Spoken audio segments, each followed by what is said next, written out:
उत्तर प्रदेश सरकार के 3 मंत्री देहरादून पहुंचे हैं। 2 कैबिनेट मंत्री और 1 राज्य मंत्री पहुंचे देहरादून। जिनके लिए तमाम मिलकर के एक संयुक्त ऑपरेशन चल रहा है और हम तो परमात्मा से प्रार्थना करते हैं कि सभी सकुशल वापस आए, लेकिन जैसी जैसी सूचनाएं मिलती रहेगी उसी आधार पर हम सब लोग संयुक्त रूप से मिलकर के आपस में संयुक्त रूप से काम करेंगे और सरकार पूरी तरह पीड़ितों के साथ खड़ी है। आप लोग यही कैंप करेंगे?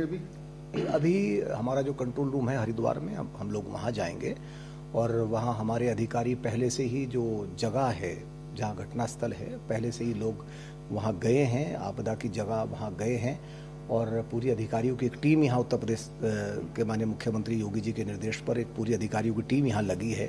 कंट्रोल रूम पर भी 24 घंटे कंट्रोल रूम हमारा चल रहा है, हमारे नंबर लगातार चल रहे हैं और तमाम जो हो सकता है उस सब पर उत्तर प्रदेश सरकार काम कर रही है।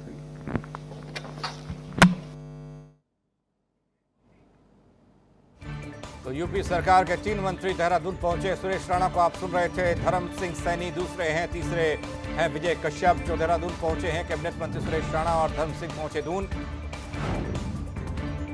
चमोली हादसे के बाद तमाम उत्तर प्रदेश के लोग भी लापता बताए जा रहे हैं। देहरादून से चमोली जाएंगे तीनों मंत्री, हादसे वाली जगह का दौरा करेंगे तीनों मंत्री। मुख्यमंत्री योगी आदित्यनाथ के आदेश पर चमोली जा रहे हैं तीनों मंत्री।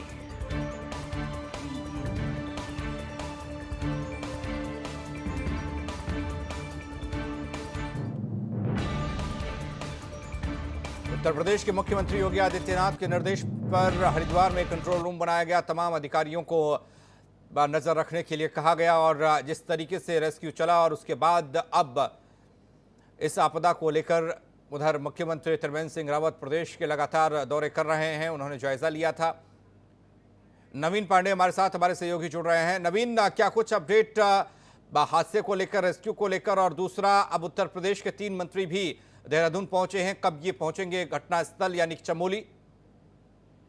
जी बिल्कुल, आपको बता दूं पंकज कि अभी तक का अपडेट ये है कि जो अगर 100 की बात करें तो लगभग 21 शव बरामद किए जा चुके हैं। दुखद यह है कि उस 100 में कई ऐसे लोग हैं जिनके मानव अंग यानी कह सकते हैं छत बिछत अवस्था में शव बरामद हो रहा है। ये बहुत दुखद है। और रेस्क्यू ऑपरेशन की अगर हम बात करें तो रेस्क्यू ऑपरेशन में दोपहर के बाद तक 180 मीटर टनल के आगे खुदाई मतलब गाद निकाले जा चुके थे।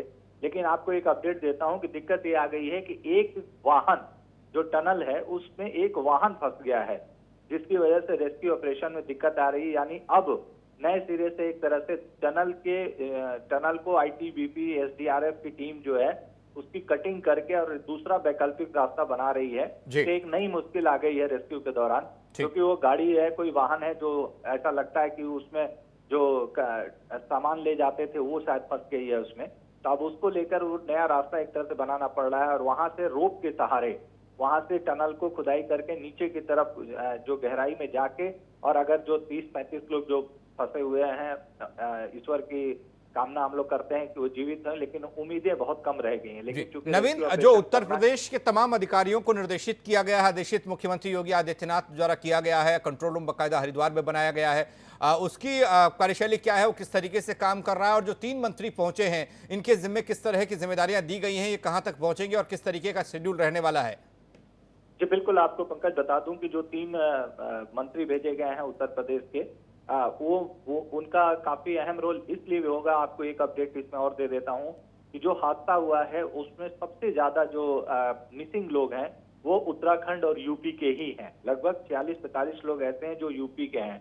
और उसमें अगर जिले की हम बात करें तो आपको ये बता देता हूँ, फिर मैं आपके सवाल के जवाब पे आऊंगा कि उसमें सहारनपुर के काफी बड़ी तादाद में लोग जो है मिसिंग हुए हैं, श्रावस्ती के लोग मिसिंग हुए हैं, और लखीमपुर खीरी इससे भी ज्यादा, यानी सबसे बड़ी तादाद लखीमपुर खीरी की है। तो लखीमपुर खीरी और सहारनपुर सेकंड नंबर पे हैं जो मिसिंग पे लोग हैं, और इसके अलावा श्रावस्ती और इसके अलावा और भी जो छोटे जिले हैं जो उनके, तो कुल मिला के जो इसी वजह से यहाँ पे एक कंट्रोल रूम स्थापित किया गया है, हरिद्वार में कंट्रोल रूम बनाया गया है।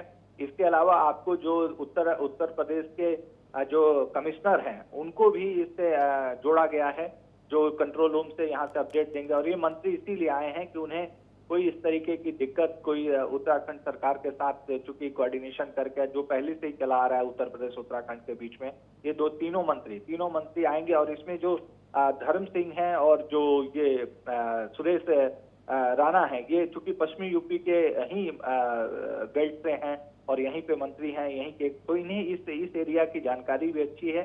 तो सहारनपुर में चूंकि जिस तरीके से मैं बता रहा हूँ बड़ी मिसिंग है और एक और मंत्री हैं, तो ये लोग तीनों कोऑर्डिनेशन इसी वजह से भेजा गया है कि स्थानीय लोगों को जानते भी हैं, समझते भी हैं और कोऑर्डिनेट करके, और खासतौर पे उत्तर प्रदेश से पूरी तरीके से लिंकअप किया गया है। वहां से और कुछ नंबर भी जारी किए गए हैं, जो उत्तर प्रदेश के सहारनपुर के एडीएम का जारी किया गया है, आपका लखीमपुर खीरी के एडीएम का जारी किया गया है, जो मतलब जहां से मिसिंग की जानकारी जो लोगों से जब तक मिली है उन सबके जारी किया गया और वहीं पे ये कंट्रोल रूम जाके वो सब देख रहे हैं।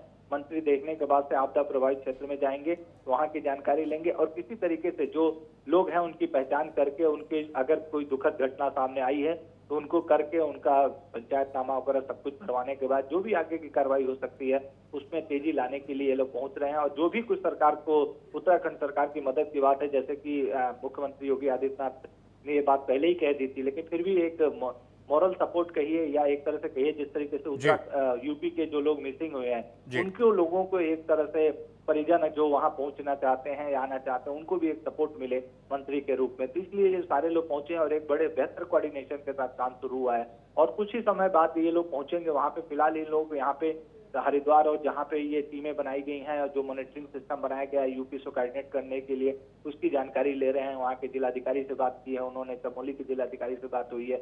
इस तरीके से बात करके अब आगे की कार्रवाई जैसे होगी उस तरीके से और ये मंत्री कैंप भी करेंगे, जो जानकारी हमें मिली है। जी पंकज, नजर बनाए रखिएगा नवीन, आपके पास फिर अपडेट के लिए आएंगे। फिलहाल आपका शुक्रिया।